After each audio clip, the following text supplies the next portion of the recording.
All right, welcome everyone to session 7A. If you don't want to be in 7A, this is your time to leave, but I hope you stay. It's going to be very good. So 7A is a session of issues of salt intake and follows what, for some of us who were here, the session we just heard about moving forward with salt and health.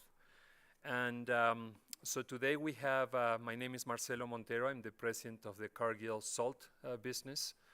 And so this is very close to us. And today we have three very, very distinguished speakers that I will introduce in a second. So when I was in college, I had a professor once that was working on my thesis, and he said, "Do you know how to do regression analysis?" And I said, "Of course I do." And then he says, "Do you know what's the problem with the regression analysis?" And I said, "No, I don't. I think it works.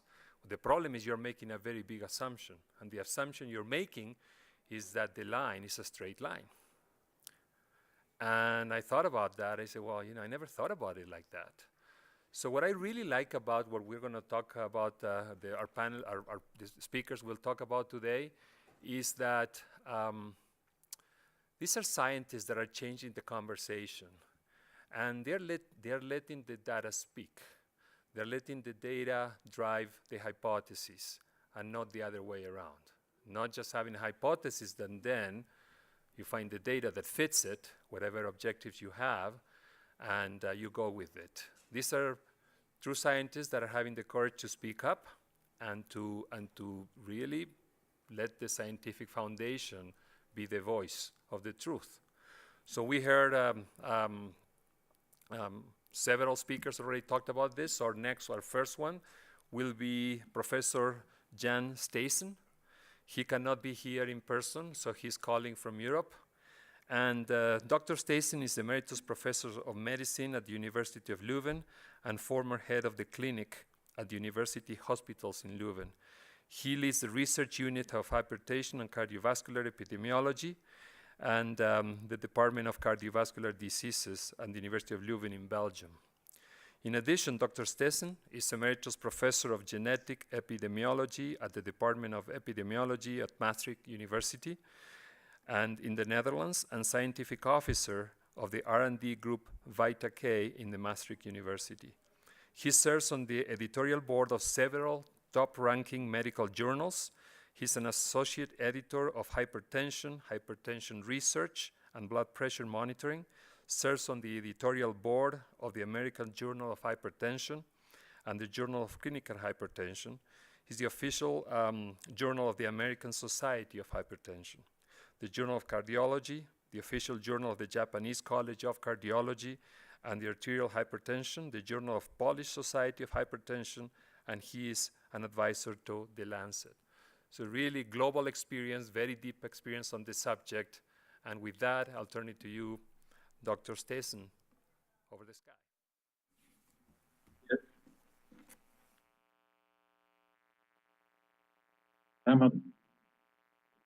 Okay, so thank you very much for the introduction and for the invitation to attend this meeting. Unfortunately, I could not attend physically because I had an acute health problem that arose just a week ago. So I'm sitting now at my home office, and I'm very glad that I can give my presentation thanks to the new technology. Should we reduce salt intake for cardiovascular prevention? I think there's a lot of new things that are coming up and that I would like to present. The summary of my presentation or the message is in my first slide. And actually, when we look at the literature, we see that complex statistical modeling suggests that population-wide decrease of salt intake might substantially reduce cardiovascular complications and healthcare costs. However, what I will show you is that the association between blood pressure and salt intake in populations is inconsistent, that there are short-term and extreme intervention studies in selected and normotensive people and hypertensive patients, and that these short-term and extreme interventions cannot be extrapolated to the general population. Therefore, I think that the generalized reduction of salt consumption is not feasible and also not necessary. And there are no prospective outcome studies, as I will show you, that conclusively prove benefit associated with low salt intake. And there are even studies that suggest that a too low salt intake might cause harm to health. So I would like first to go back maybe 20 to 30 years in history and to summarize some of the evidence and explain you how it all started. One of the key studies published in 1988 was the INTERSALT study. So this was a study which was conducted in 52 centers scattered around the world, and they looked in these studies at association between blood pressure and sodium excretion. And what I will show you now are the within-center analyses, just to prove that the association between blood pressure and sodium is inconsistent. And you don't have to read the full slide. Look at systolic blood pressure and the fully adjusted models, this column. And fully adjusted models means that they account for sex, for age, also for BMI, alcohol intake. Sorry, I have to go back. Alcohol intake and urinary potassium excretion. What you see, they found a positive association between blood pressure and sodium excretion in 33 centers. But significance was only obtained when they used fully adjusted models in 8 centers. And actually, the association was negative in 19 centers with a significant association in 2. This proves again that if you look at within-center analysis study, the association between blood pressure and sodium excretion as a measure of sodium intake is inconsistent. In the next slide, I will show you the association across centers. So now we are looking at between center analysis. On the horizontal axis, you have the median sodium excretion within each center, and on the vertical axis, you have the median systolic blood pressure. And what they originally published is this regression line, including the 52 centers, and they published and reported that per 100 millimole increase in urinary sodium excretion, there was a 7.1 millimeter mercury increase in systolic pressure. This is cross-sectional analysis. However, their analysis also included 4 primitive societies with very low sodium intake, which are not representative for our lifestyle. And when these four centers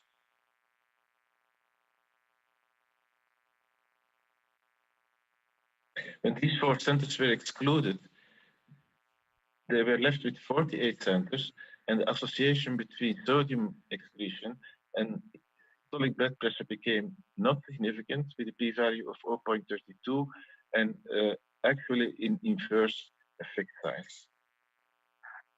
Another study that is often refereed is a trial in chimpanzees. And summarized in this slide, so they matched chimpanzees for sex and age.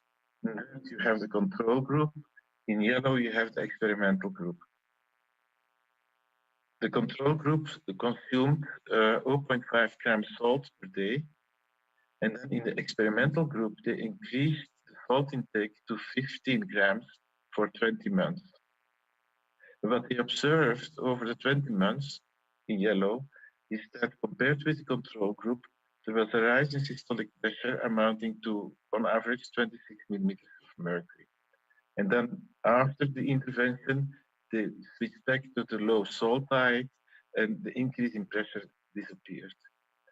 However, in the interpretation of this study, we have to account for the body weight of the chimpanzees, which is approximately 50 kilograms. If you would translate this to the human situation, instead of giving 15 grams per day, we should at least increase salt intake by 20 to 25 grams per day. So this study in chimpanzees is not to be extrapolated to the human situation. Then there are a lot of meta-analyses of intervention trials. First of all, I would like to say that in these intervention trials, the extremes of salt intake were tested, from very low to extremely high, and the intervention period was very short, from 4 weeks to maybe 2 or 3 months.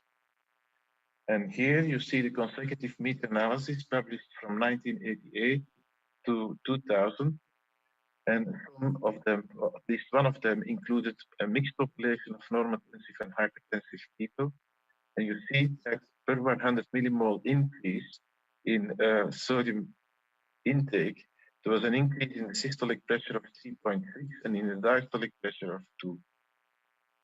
If we take the last one, here McGregor, for a 100 millimole increase in the sodium intake in the normotensive people, you see that the increase in systolic pressure was only 1.6 millimeters of mercury, and in the diastolic, only 0.6 millimeters of mercury. And I would like you to remind this number of 1.6 because we'll come back in the population studies later. You see that if we compare the normotensive with the hypertensive people, you see that the effect sizes for a 100 millimole increase in sodium intake are larger in hypertensive people than in normotensive people. And just taking the last meta-analysis published in 2000, we see an effect of 4.2 millimeters mercury systolic in the hypertensives and 2.4 millimeters mercury diastolic, also in the hypertensives. And this is also a key study that is often referred to. It was a study conducted by Tuo Meleto in Finland, published in Lancet in 2001. And what you see in the slide are the hazard ratios, again, for a 100 millimole per day increase in urinary sodium. And the 24-hour urinary excretion of sodium is still the gold standard for measuring sodium intake. And you have as endpoint coronary mortality, cardiovascular mortality, fatal and non-fatal coronary heart disease, and fatal and non-fatal stroke. And you have the analysis including all women and including all men. And the analysis, including these people, all men and all women, were tested for study year, for age, for systolic pressure, body mass index, and total to HDL cholesterol ratio. Now, let's look at the women. None of the hazard ratios is significant, as you can make out from the very wide confidence intervals. If you look at the man, you find a 50% increase in the risk for coronary mortality in association with a 100 millimole increase in the urinary sodium excretion, and this is significant with adjustment applied, and a 38% increase in the risk for a 100 millimole per day increase in urinary sodium, which was also significant. But once you start combining fatal and non-fatal events for coronary heart disease or for stroke, the significance is completely lost. Then these authors also published a subgroup analysis in lean men and in obese men, which they adjusted for study year and age.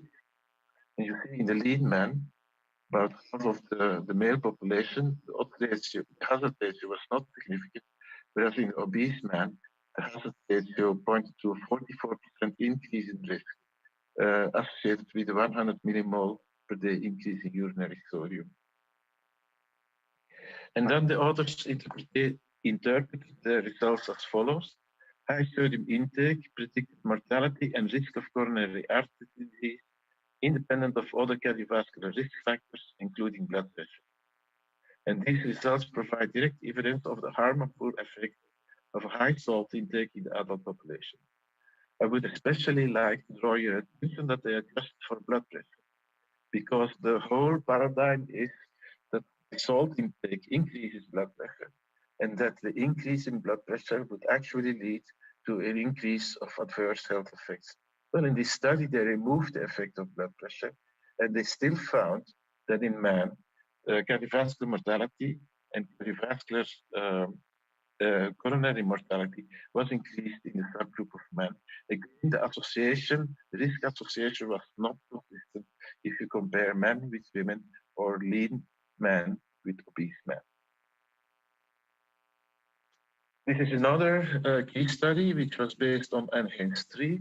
and it provides you the hazard ratios for coronary heart disease, and there were 825 events, and for cardiovascular mortality with 433 deaths, and they analyzed the data in two ways, across quartiles with a P for trend that you see here, and in a continuous analysis where they used the exposure variable as a continuous variable.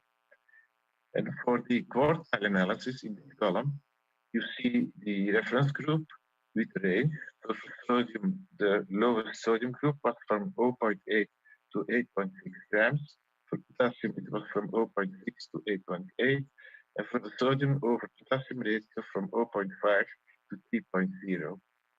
Now, if you look at the p-values for the p-values for 10 across the sodium quartiles, none of them was significant. Not for coronary heart disease, not for cardiovascular mortality. Yes, they were. So higher potassium was associated, as you can see here, with lower coronary mortality and with lower cardiovascular mortality. And of course, then, because the potassium is significant, if you look at the sodium potassium ratio, you see the same significance level. And it was actually, I should maybe say first that they also looked at the continuous analysis. You see from the hazard ratios for sodium, nothing is significant, whereas for higher potassium in a continuous analysis, there was almost a 50% decrease in potassium for a 1 standard deviation increase in coronary mortality and 40% decrease in cardiovascular mortality. And this is again reflected in the sodium to potassium ratio.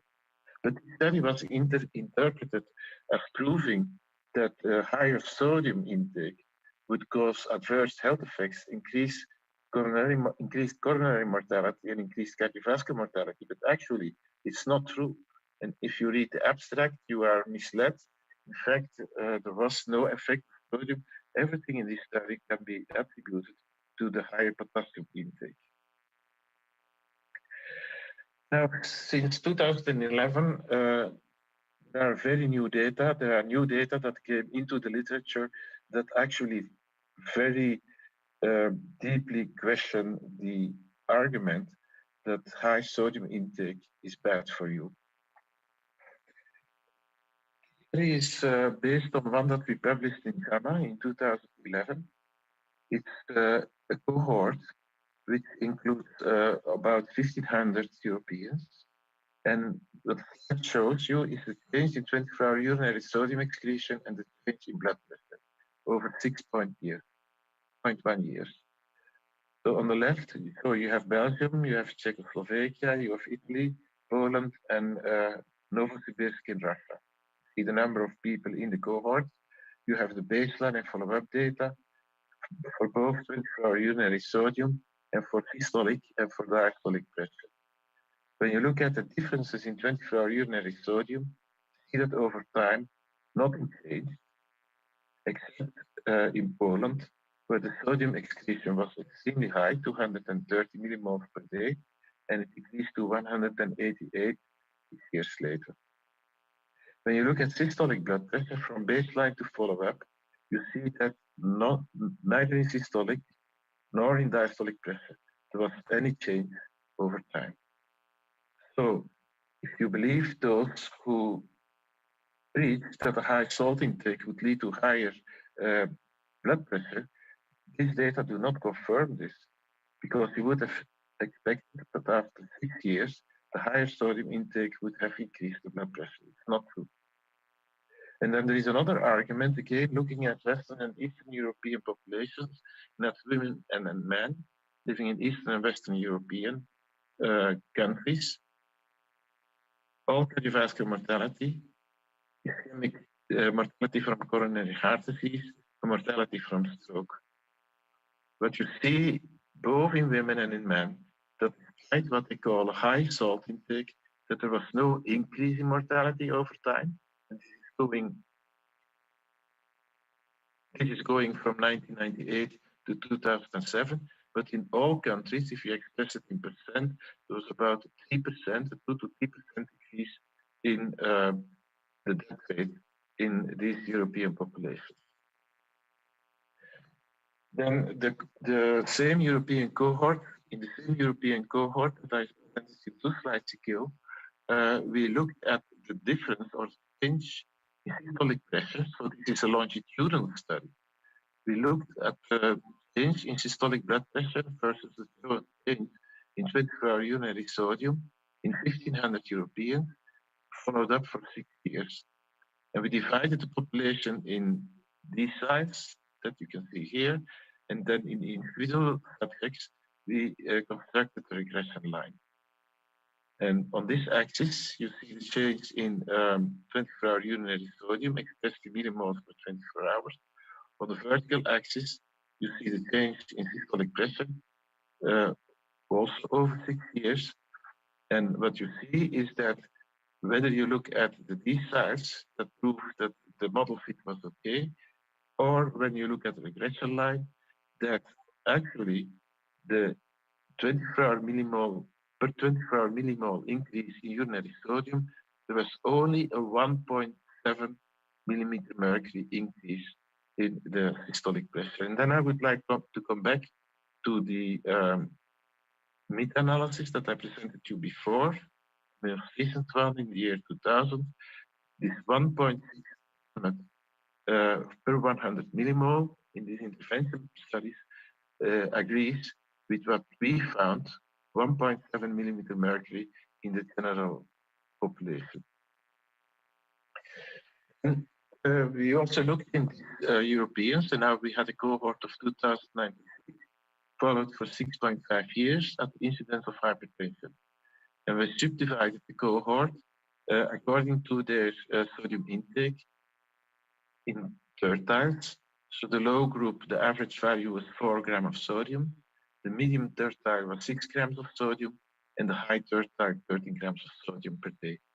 And what you see, if you look at the survival curves, is that there was no significant difference in the incidence of hypertension over the median follow-up of 6.5 years, or even over a follow-up extending up to 12 years.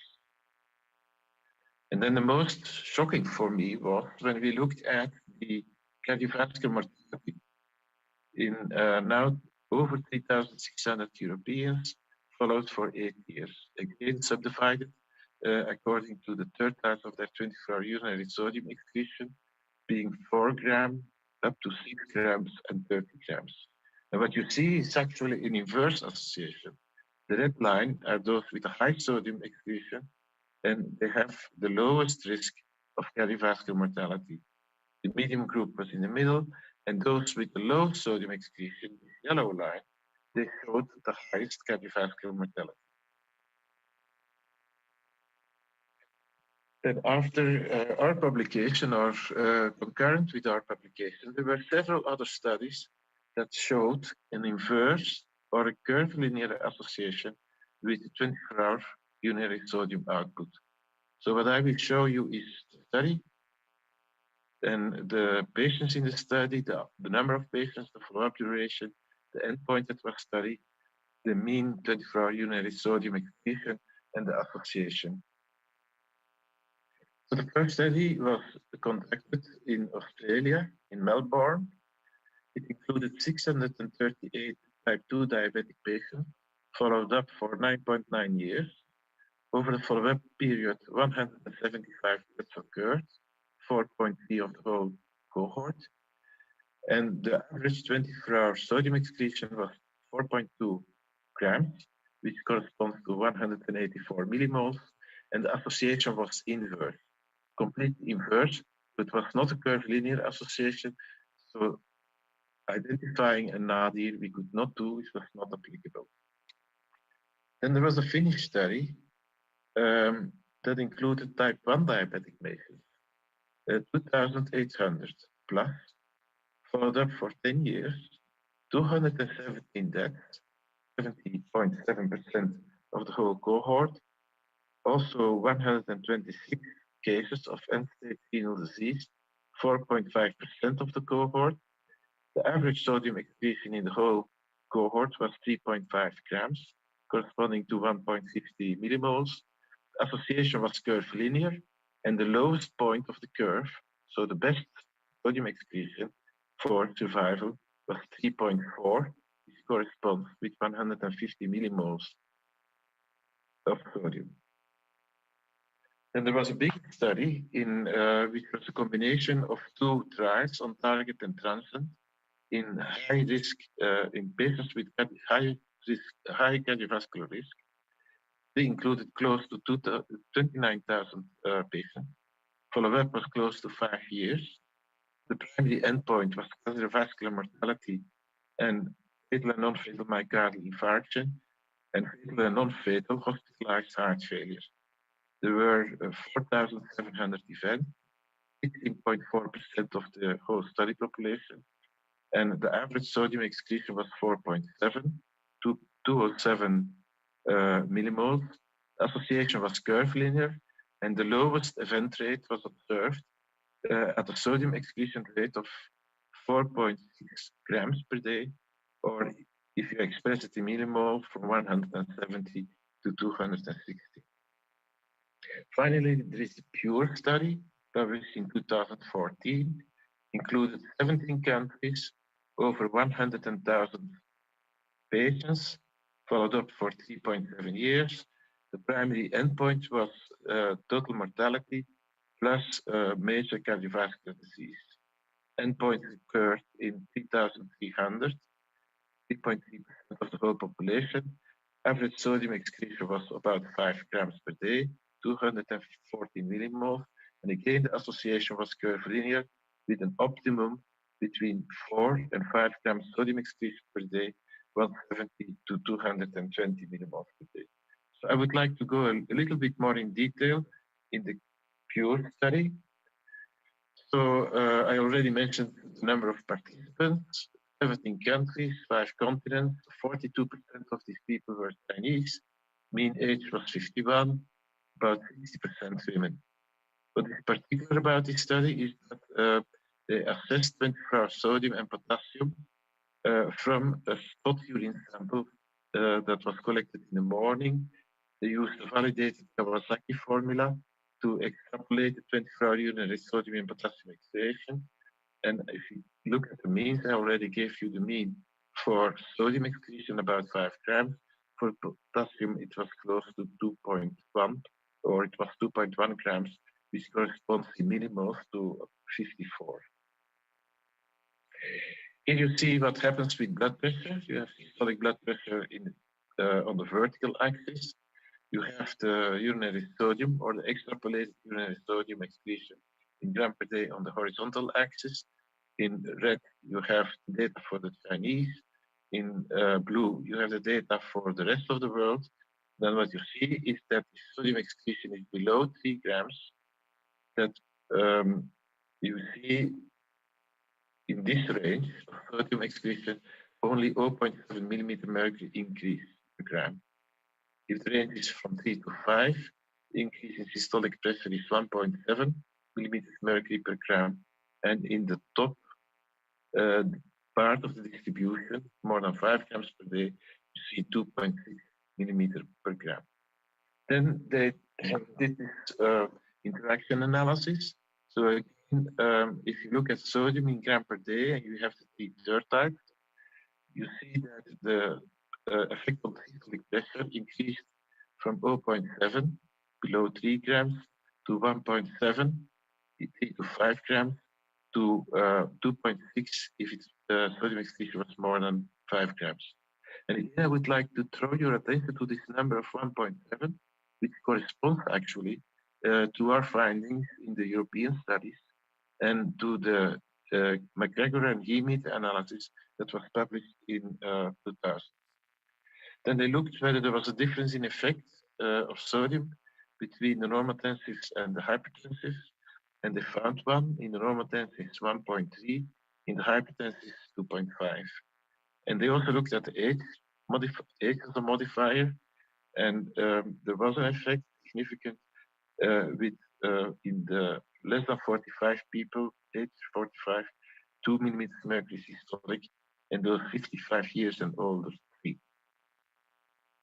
Here you see actually the curvilinear association in this study, and the primary endpoint consisted of cardiovascular mortality, as I said before, fatal and non-fatal myocardial infarction, fatal and non-fatal stroke, and fatal and non-fatal congestive heart failure. You see that the optimum, as I've shown you in the previous slide, is in this range, and the nadir of the curve is close to 4 grams of sodium excretion per day. If you go below this level, you see an increase in the risk. If you go above this level, again you see an increase in the level, in the odds ratio, so an increase in the risk.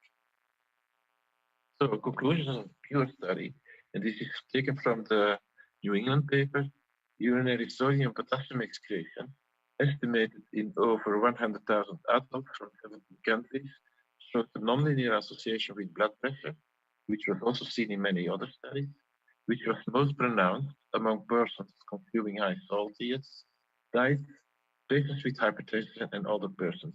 But I would like to again emphasize that the effects on blood pressure were very small. The lowest risk of death and cardiovascular events was observed at the sodium excretion going from 3 to 6 grams per day. Both higher and lower levels of estimated sodium excretion were associated with increased risk. And actually, there was also an association with potassium. If potassium excretion was less than 1.5 grams per day, corresponding to approximately 40 millimoles, then there was an increased risk of mortality and major cardiovascular disease. There is also a Cochrane review that looked at total mortality in intervention studies, where patients were randomized to low and high salt intake. You see 3 studies in normotensives, 2 studies in hypertensives, and 1 in the mixed population, and a study in heart failure. And on average, there was an increase in the high sodium group up to 40 millimoles per 24 hours, increase in systolic pressure rate from 1 to 4 millimeters of mercury, but the follow-up was less than 36 months. And you see that the total mortality was not associated with increasing salt intake in the normotensive people, in the hypertensive people, and the mixed population, normotensive plus hypertensive. You see the p-values are not significant, and only in 1 heart failure study, which was small, there was a 3-fold, almost, or 2.5-fold increase in the risk of total mortality when they increased salt intake. Actually, this meta-analysis published in 2011 in American Journal of Hypertension was repeated in 2014. They took the same 3 studies in the normotensives, and they had 5 studies now instead of 3 in hypertensive people or people with mixed normotensive and hypertension, but they showed equally inconclusive results for cardiovascular mortality. So this is published in 2014. So for this contradictory effect, is there an explanation? And I think there is, yes, there is one. This is a very old study, but published. The slide from which the article from which I took the slide was published in 2011. 2011. So on the horizontal axis, you see urinary sodium excretion. On the vertical axis, you see plasma renin activity or aldosterone excretion in microgram per day. And so they pull data from outpatient clinic, from metabolic ward, or from patients randomly selected. But what you see is that when there is a decrease in sodium excretion, there's an exponential increase in plasma renin activity and in the plasma aldosterone excretion. And we all know that in current days, in secondary prevention and primary prevention, we try to reduce plasma renin activity, and we try to reduce activity of the renin-angiotensin aldosterone system to reduce the cardiovascular complications. The same is true for activation of the sympathetic system. This is a study published by Grassi in Circulation in 2002. So at baseline, these volunteers got a diet of 220 millimoles per day sodium chloride. Then they were put on a diet of 80 millimoles sodium chloride per day, which was continued for 8 weeks. And then there was a recovery where they put patients again back or the volunteers back to 22 millimoles per 24 hours. And here you see what happened with blood pressure. There was a small decrease after 1 week, which was maintained at 8 weeks, and which was disappeared in the recovery period. And then they looked at the sympathetic activity measured in the nervous system in the leg, and you see baseline low, and with sodium excretion and an increase in sympathetic bursts in the sympathetic nervous system that disappeared in the recovery period. And again, the sympathetic nervous system is a system that leads to cardiovascular complications. So low sodium intake might not be without adverse health effects because of activation of the renin-angiotensin system or the sympathetic nervous system. Then there is a lot of discussion, and this is a myth, whether salt restriction can be used for prevention of chronic kidney disease. And this is a meta-analysis that we published last year in Kidney International. So this is the flow chart, how we identified the studies. And I would just like to say that there were 15 observational studies that we could analyze. I will not present this analysis in interest of time. I will just present the results of 20 intervention studies, 4 sequential, 15 crossover studies, and 1 parallel group, where they looked at intervention on sodium intake and the effect on the glomerular filtration rate. And I will summarize all this in a single slide, which is shown here. So there were 20 studies. There are 11 listed in the slide, but there are 9 other ones.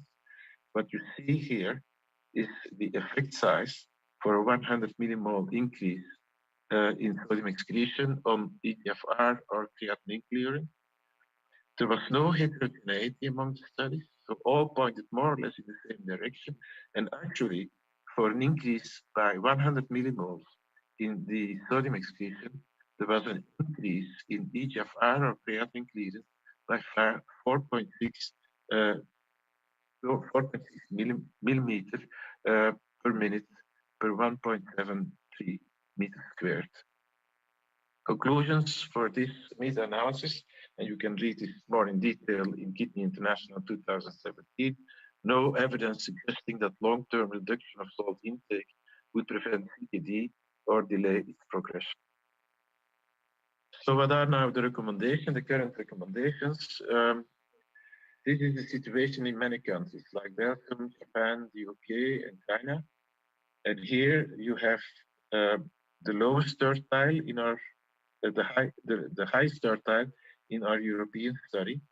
So the average salt excretion was 15 grams or 6 grams of sodium. The mortality rate in that tertile was 1%. To decrease, or you take the middle tertile, the excretion rate of sodium was 4 grams, 10 grams of salt, but the mortality rate, cardiovascular mortality rate, doubled to 2%.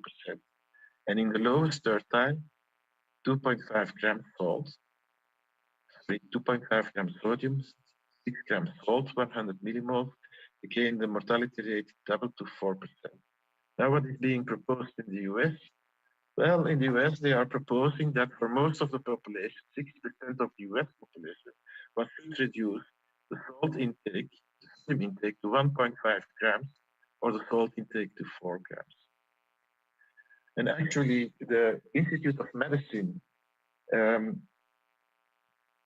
revealed or reviewed all the evidence in 2013, and they concluded that there was no robust evidence to support current guidelines, and these are promoted by the Center for Disease Control or the American Heart Association, to reduce sodium intake in populations from the current 3.5 grams per day to less than 2.3 grams per day, or even less than 1.5 grams per day, only 65 millimoles per day, for 50% of the US population at high cardiovascular risk. And actually, the Institute of Medicine also cautioned against sodium intakes below 1.5 grams per day, because in the US, only of the adults, only 9% consume less than 2.3 grams per day, and only 0.6% less than 1 gram per day. And this makes the ban on salt, if it would all be feasible, the most aggressive lifestyle change ever planned in the history of mankind. So the guidelines, and this is my personal conclusion, the guidelines completely disregard potential harms caused by the stimulation of the renin-angiotensin system and the sympathetic nervous system, and by adverse changes, and I did not show this in my presentation, in serum lipids and insulin resistance, which are also introduced by decreasing sodium intake to very low levels. And I will end with a quote from Alan Youssef. The answer to the question published in the American Journal of Hypertension, the answer to the question, should all Americans reduce their consumption of salt substantially from current average level, is we don't know, and we definitely should not do yet. So thank you for your attention.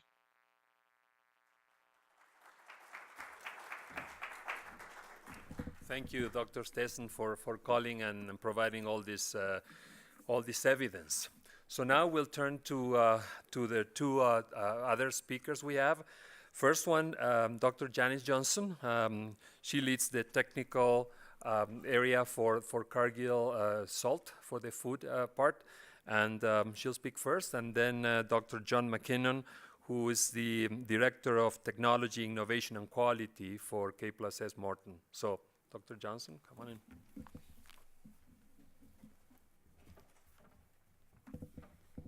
Thank you, Marcelo, and thank you all folks for attending this afternoon. Today I'd like to talk to you from the food science perspective when we're thinking about sodium and sodium reduction. And specifically, I want to speak to you from not only the food industry, but again, as a food scientist. And some of the challenges that we incur and encounter when we look at salt as a reduction means for sodium.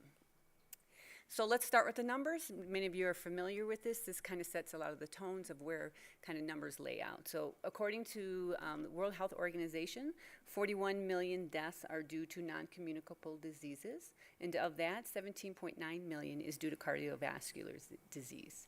Everyone associates high blood pressure with cardiovascular disease. And when we look at the population globally, it's about 1 billion people. So a lot of emphasis has been placed on trying to reduce sodium in the diet, and the belief is that about 2.5 million preventable deaths can occur if we reduce or make the recommended intake for sodium to be about 2,000 milligrams per day. What do we look at for drivers for sodium reductions? They can come from two means. They can come from the consumers themselves, with looking at market trends, and we think about health and nutrition is really one of the big ones for them. They're looking for many things, low fat, low sugar, etc., high protein, but they also are looking for low sodium.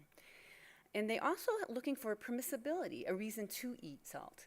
And one of the things that really has taken a big trend is sea salt. Sea salt has a very halo effect, and a lot of people are really consumers are looking for that in their diets. There's also policy and regulations. So there's a lot of decision makers looking at the government organizations that come up with recommendations, or they may have policy set on what sodium levels can be used in things such as school programs, and which may be funded by the government. And there's also other influencers. They may be non-government organizations, academia, and as well as the food industry. Again, these are some of the drivers that are looking at ways that which we can reduce sodium. And when a lot of these geographies, this is again a global initiative, a lot of these geographies are looking at ways and initiatives for sodium reduction. A lot of it really depends upon where the sodium is coming from. In some of the geographies, the sodium will be coming from home cooking, such as in China, etc. There, your initiative may be something like a consumer education. How can you teach consumers how to use less sodium or salt in their cooking? However, in a lot of other geographies, such as Japan, United Kingdom, and the United States, a lot of our sodium comes from processed food. And it's not only the foods that you are buying at the grocery stores, but it's also the sodium that you're getting from eating at restaurants. So as a food scientist, if we are assigned to reduce sodium in our food products, one of the first things that we do is, where does the sodium come from? It really depends upon which food category you're talking about. Whether you're looking at bakery, dairy products, fermented vegetables, meats, snacks, and cereals, one of the first places you know is it really comes from the main ingredient itself. So the cereal grains that are used, or the grains that are used in the bakery products, the actual meat itself and the meat products. There's really not much we can do about removing sodium from those without doing some major genetics or modifications that way. Looking at the bakery category, there's preservatives. We want our breads to last longer than 3 days. There are leavening agents. That's how our cookies and our muffins rise to give us that texture that we're also looking for. Reducing agents to make sure our breads stay white. And then emulsifiers. They kind of create a unique texture and a structure in food products. Dairy products, they can come from emulsifying salts. So if you look at your processed cheeses, your cream cheeses, they have a nice smooth texture due to these emulsifying salts. There's also preservatives, again, for shelf life preservation, flavors or flavor enhancers, and dairy powders themselves to sometimes fortify from a protein perspective. Fermented vegetables, again, preservatives are pretty critical. There's color retention agents and salt. And then in meat products, again, it's the preservatives, it's the phosphates. It's a way to kind of change the structure of the food, to kind of keep the juices and the fats into the meat product. There's also non-meat proteins that can sometimes be added, as well as seasonings and, again, salt. Flavor in snacks and cereals, it's really about flavors, flavor enhancers, buffering agents, and again, salt. Again, the constant ingredient that you really see across all of these categories is salt, which really shows you how versatile salt is and how important it is as a tool for food scientists. And typically, one of the first things that scientists do to try and remove sodium in foods is really to kind of pull out the salt, which they think is the easiest, but really ends up being the more complicated ingredient. And that's largely in part because it does so many other things. These other ingredients are very specific at what they do, so scientists are afraid to pull it out because how do I get that functionality back? Non-sodium alternatives may not work properly. Now I want to briefly talk about the functional role of salts in foods. 3 basic ones that really come to mind is how I like to categorize them. It's microbial management, really making sure you keep the good microorganisms in, so those that are responsible for fermentations and cheeses and meats, et cetera, and the bad organisms out, the food spoilage organisms, the pathogens. There's also protein modification. Proteins really help set up structure in food and really can give you that texture that is highly desirable and what consumers are looking for. And lastly, and probably most important to the consumer, is the sensory attributes, be it taste, that saltiness that we all like, or flavor enhancer. I always think of Indian cuisines. When you think of all the wonderful spices that they use in there, if there were not salt in that, you would not get those wonderful flavors jumping out at you. There's also texture, so protein modification has a lot to do with that, as well as quality. And that has to do with spoilage organisms. Nobody wants to eat slimy meat. And obviously, one of the more important one is the food safety component.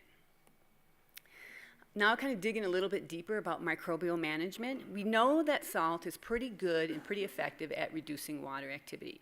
Why is that so important? Because you're creating an environment where a microorganism will thrive, where you want the ones that you need to be there to do the job that they need to do. Just by way of example, if we look at table 1 up above, we've done some experiments looking at the shelf life of a roasted chicken. And what salt does in there is really prevents the growth of microorganisms.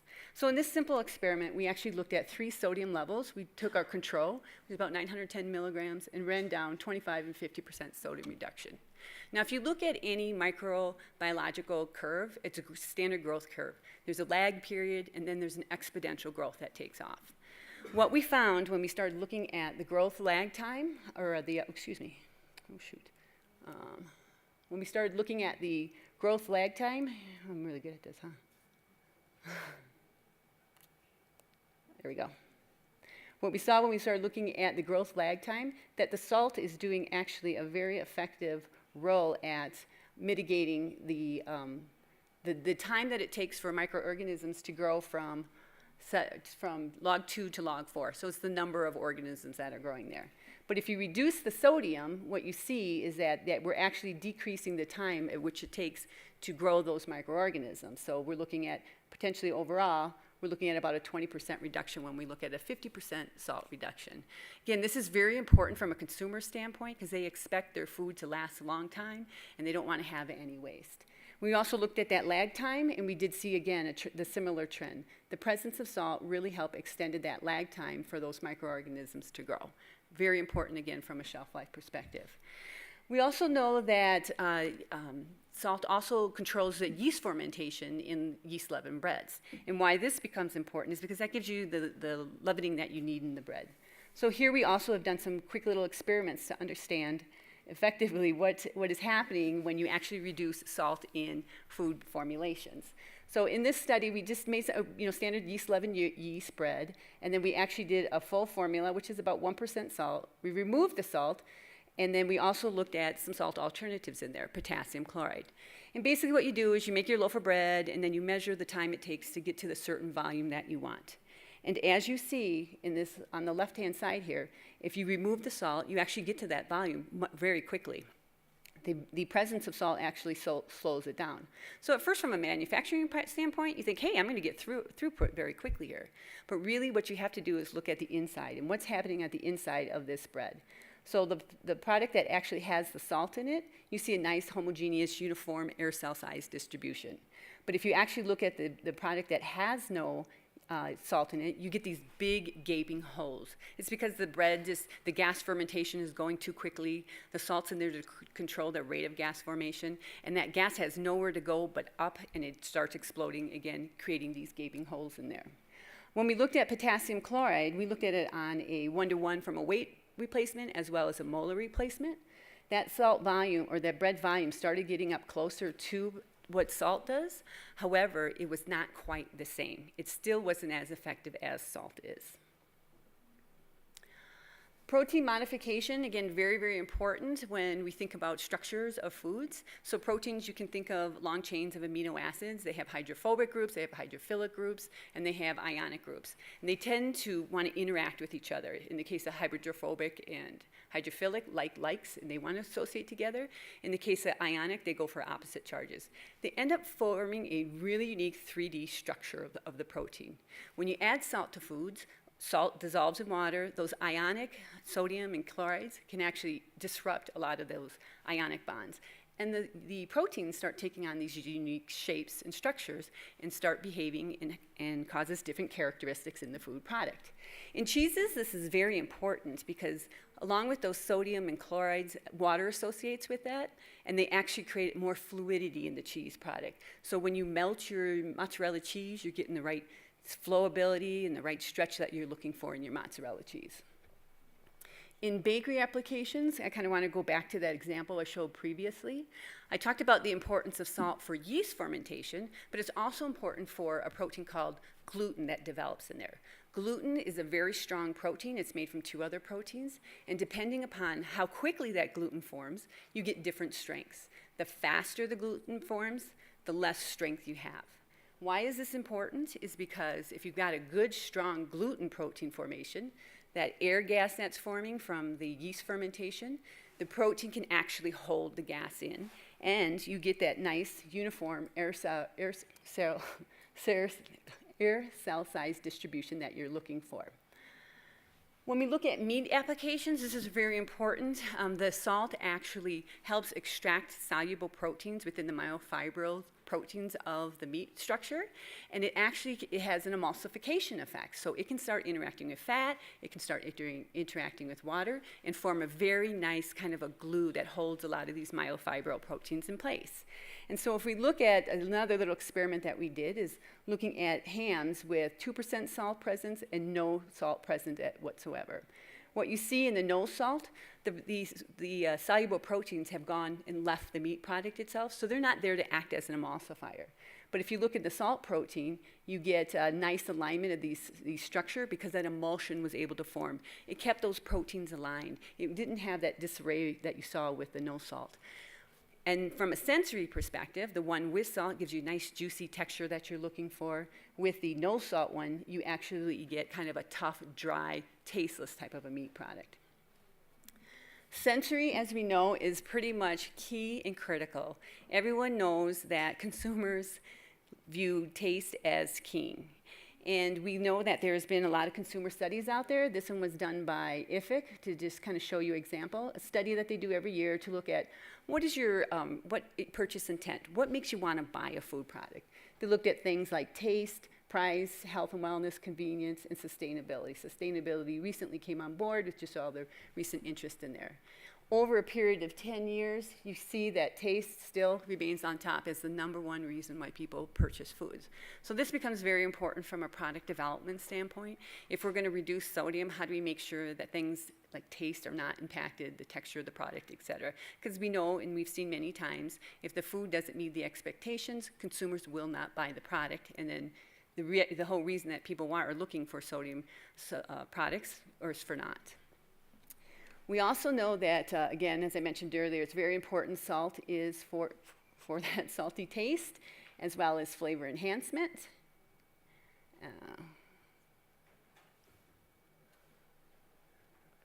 Oh, I lost it completely. Oh, there we go. Sorry about that, folks. All right, thank you so much back there. Let's see. I didn't touch anything, I swear. Thank you. Point of reprieve up there, I need it. Okay? Yeah, so as I mentioned before, it really provides that salty taste, it provides flavor enhancement, and then really it suppresses a lot of undesirable proteins or flavors. Think of canned vegetables. Vegetables are filled with a lot of phytonutrients in there, and when they're in their raw state, you don't really taste them. But when you start cooking them, they start to come out, and a lot of these nutrients, phytonutrients, can have a lot of bitter taste to them. They're great from a bioavailability. You can actually, your body can pick it up when it's more cooked, but again, one of the defects is that they have a bitter note to them. The addition of salt does a wonderful job at helping suppress some of those bitter notes that are present in things such as cooked vegetables.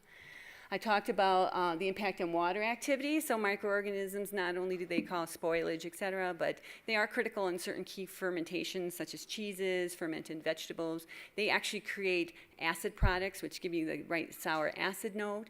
I think of cheddar cheese is a great example of that. But they also produce a lot of bitter compounds from metabolizing or digesting some of the proteins in there. So if you look at a cheddar cheese, it should have a certain amount of bitterness, a certain amount of acid to it. And again, those cultures, those microorganisms are specific for that. And in order for that environment to be proper for these microorganisms, it needs the right water activity. And salt is pretty critical at setting up what that water activity may be. It also, again, as I mentioned, impacts protein structure, gives you the desired texture you're looking for. And what we've seen a lot is that the push to go for these salt reductions, one of the mechanisms that come out is people say, why don't you just do a gradual salt reduction or sodium reduction so that the consumers, their palates gets retrained and they can, not discern any differences, and then you gradually take them down. So it's a proposal, but it's a very challenging in this type of industry when one industry one manufacturer may do it, but another doesn't. It's hard to get success that way. But what you see at some point when you actually get down to a certain amount of sodium level in there, that the system begins to fall down. If you start pulling out salt more and more to that certain sodium level that you're looking for, you start losing your taste, you start losing your texture, you start losing a lot of the functionality that salt has brought to the table. And there are other chloride salts that have been tried as replacements for it. There's calcium chloride, there's magnesium chloride. They don't quite taste quite the same, even though they may kind of behave similarly, but they don't actually give the taste that consumers are looking for. Potassium chloride is by far one of the better ingredients that you can use in order to replace salt, and it does have the potassium enrichment. As we know, we hear that we understand we're consume potassium. However, it does have that challenge of the bitter potassium or bitter metallic taste to it. So that does limit its ability there as well. So in summary, as I was saying earlier, there's a lot of push from government, from non-government organizations, that they continue to encourage the food industry to reduce sodium in foods. And salt has many functional roles, and hopefully as you learn today, it's not that easy to just pull salt out because of the many functional roles it does. There really is no single other ingredient that does all those functional roles that salt does. So from a reformulation standpoint, it can become very complicated, complex, as well as from a cost perspective, you may see differences there. A gradual salt reduction can help consumers accept taste, but at too low of a salt level, we start losing some of the other functional roles. There, again, additional research is going to be required for us to find acceptable alternative solutions, and also especially in the area of kind of that salt taste receptor. That's probably one of the more complicated pieces, is to figure out the mechanism of how we actually taste salt at the bud, and then how our brain translates it. Thank you.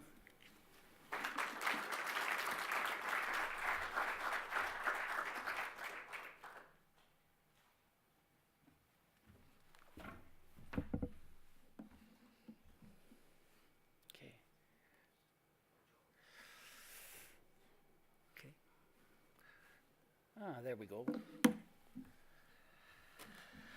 You know, there's really two things that I'm looking for this afternoon and what I'm trying to communicate to you. What we're doing and why we're doing it. So this is important as we go through these slides.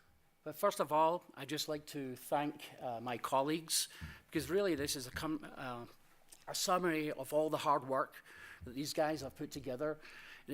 These are the folks that are really the brains behind everything here, and it's really to their credit, and so I want to give that due acknowledgement to them.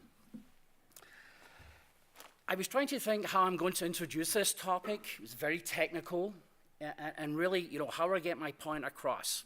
You know, and serendipity, well, by luck, everybody checked in a couple of days ago, and you got this very nice bag. And so one of the contents in this bag, turns out, very nice chocolate sea salt caramels. So of course, looking after part of my responsibilities in quality, I decided to consume some of them. And I got to the end, and what was interesting, very, very nice looking sea salt caramel, but what was left was salt. So you got to ask the question, is that by design? Did it fall off? Or are you getting the flavor profile that was expected? Either way, probably isn't a good answer. And so the question is, how do we solve that? And so this is a journey on our approach on how to solve this very challenging adhesion issue. Most studies you'll find actually look at taking a substrate and applying some type of coating, polysaccharide, some type of gum, and then applying either seasoning and salt to top. It certainly is one way. We decided to take a different look. And so the question we were looking at is, if you take this, and I know you can't see this very nice salt crystal, and what happens if you coat and modify the salt crystal with different enhancers? What is that impact? And so really this is what the study is all about. A little bit about the background, our methodology, some of the tools we use. It's really our journey over the last couple of years. Some laboratory-based results. Nothing is really at the end until you actually scale things up. And so we're interested in validating some of laboratory results in our scale-up testing and some conclusions. There's a lot of benefits that you can get and value by coating in this methodology. A novel way of looking at sodium reduction. There was a reason for bringing this bag up here. For example, you just take packaging idea and you look at the amount of salt that's within packaging. Is this a methodology that actually reduces salt that you need to claim on your packaging and still deliver the flavor that every consumer dreams of? Maybe. We just showed a tremendous amount of waste in this packaging of the sea salt caramels. When you think about the industrial side of things on a large scale, and you multiply this by many, many boxes, tremendous amount of waste. There's an opportunity here from a sustainability as well as making your customers' manufacturing process a lot more efficient. There's an opportunity here to reduce this. And of course, nothing goes without our customers who really are directing many of our areas of research in clean label, whether it's GMO free. It's all about being natural these days. But that doesn't stop us as scientists in the laboratory. There was a lot of work that went into this, probably about 8-9 months of work. And so what we're showing here is a couple of spider diagrams that's really evaluating different factors between the salt substrate, between the salt particle and the substrate. We have 2 different salts modified with different adhesive promoters. And we wanted to understand, as you change the structure of these, do you get an impact? Is there a difference? And lo and behold, there is. You change the application from baked chips to fried, and you quite clearly see there's a significant difference by the adhesion promoter that you use to coat the salt. Perhaps we need to dig a little bit further. And so we wanted to evaluate these different promoters from a concentration perspective. And you can see here it's fairly low, down to 0.05%. Why?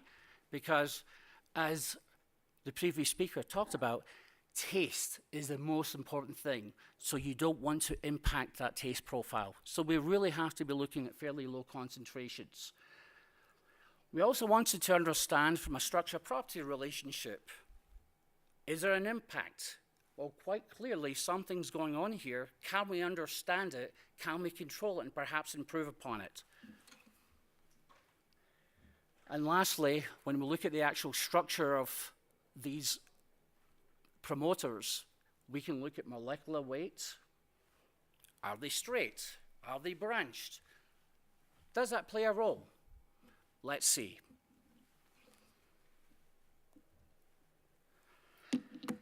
If we were to carry out all of those experiments in each of those variables, that would take an awful long time. And so the question that we asked ourselves was, is there an opportunity to try and cut down the number of experiments and figure out and understand a different way to give us that direction? So this is a tool that I've used in my previous life. I came from the chemical industry. Did a lot of formulation development and solvents and chelants and surfactants, usually not actually the terms that you talk in a salt conference, but that's really my background. And this was a tool that was able to take 1,000 of experiments and taking each individual chemical and trying to understand based on their properties and cutting it down to a few and giving that clear direction. So Charles Hansen came up with this methodology about 50 years ago, and it's been really applied in a variety of different industries, whether it's paints and coatings and cleaning. It's actually been used in food as well, and packaging.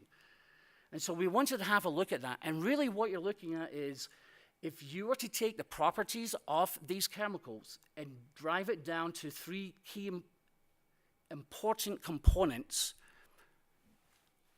do we have any impact? Does that give us direction? The important thing here is all about, does the adhesive and those properties, these calculated properties, do we have an influence around that sphere of the salt? Wow. There was a lot of work that went into this, so we took an awful lot of structures and we calculated all of these numbers out. But this also saved about a year's worth of work.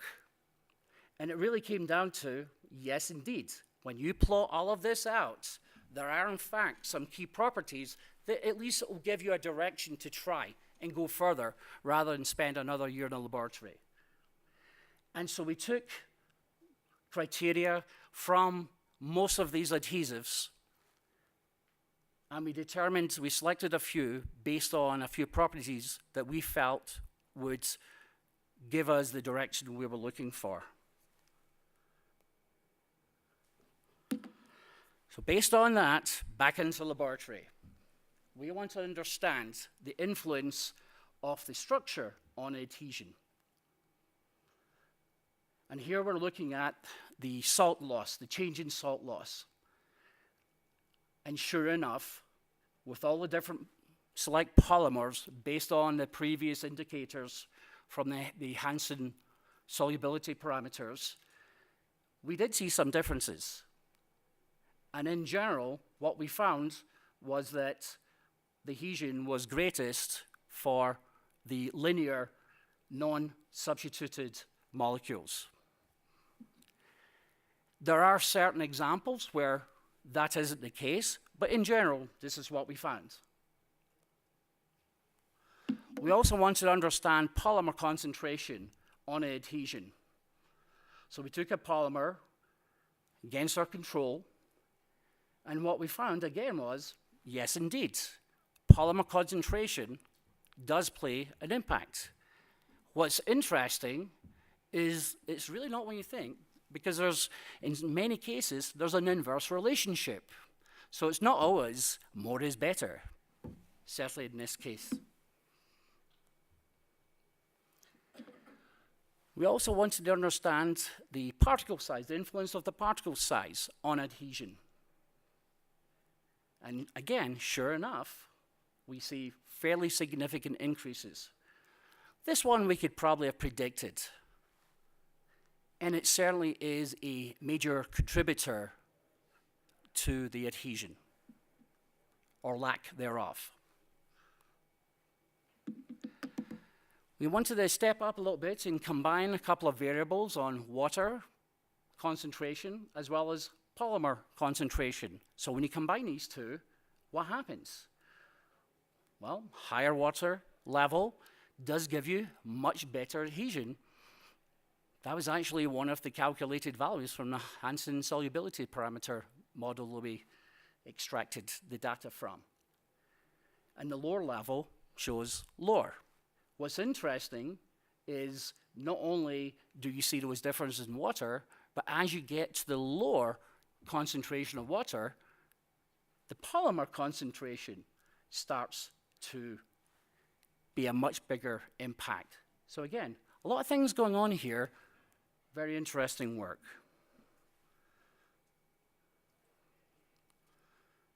Okay, so enough of the laboratory experiments. How do we actually scale this up? So here's a schematic of a pilot laboratory we put together. And you see here the incoming from the dough. So we looked at two different models. We looked at pretzels, and we also looked at crackers. So in comes the dough, and it goes through your hopper, which is contain your modified salt, into the salter, and then you have a catch pan under it. And really, this is important.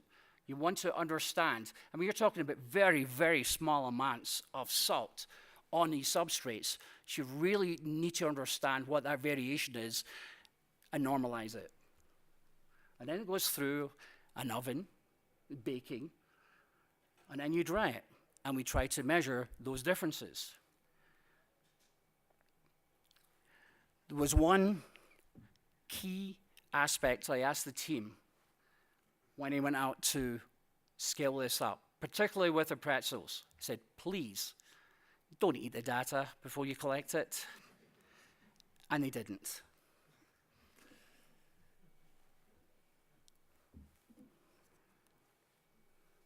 So a little bit more about the methodology. So here we have an example of a cracker, and basically we're trying to really look at cracker by cracker almost of salt loss. We use a standard piece of equipment. Sometimes simpler is better.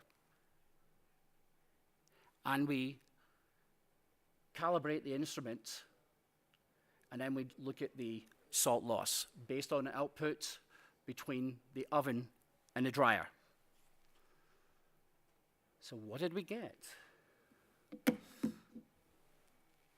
So here's the results from one of our studies on pretzels.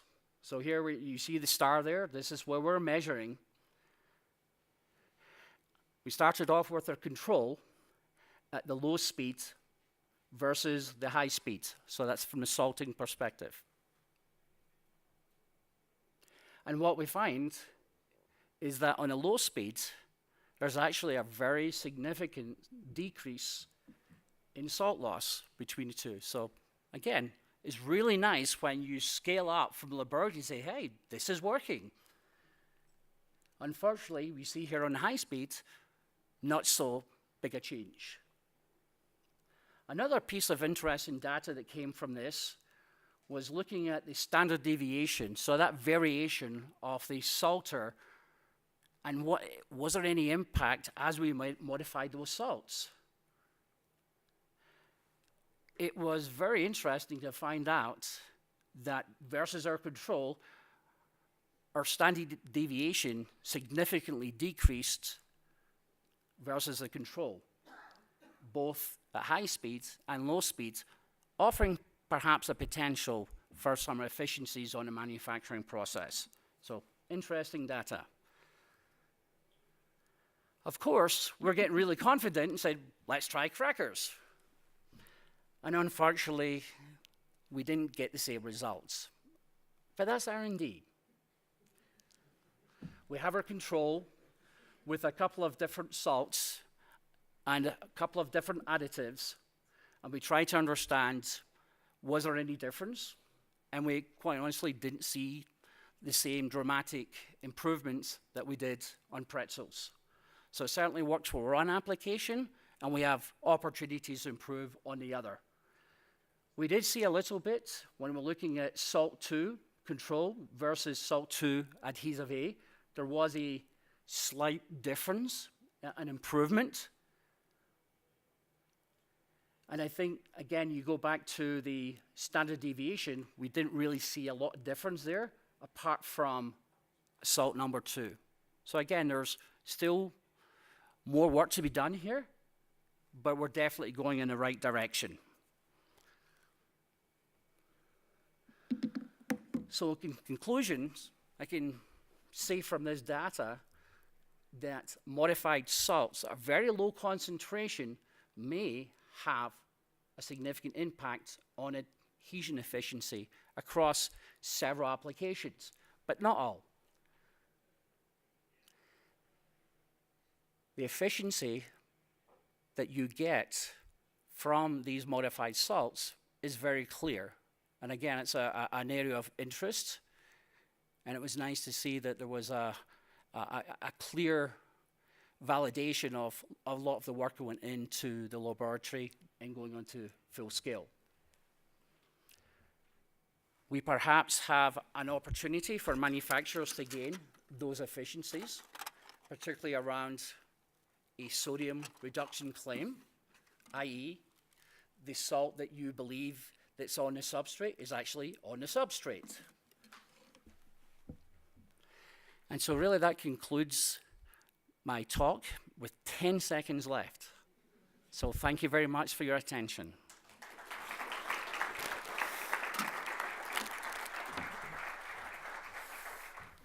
Thank you to the three speakers, and apologies we went a few minutes over time, but I hope it was worth it. It was for me. And thank you for coming and attending the session.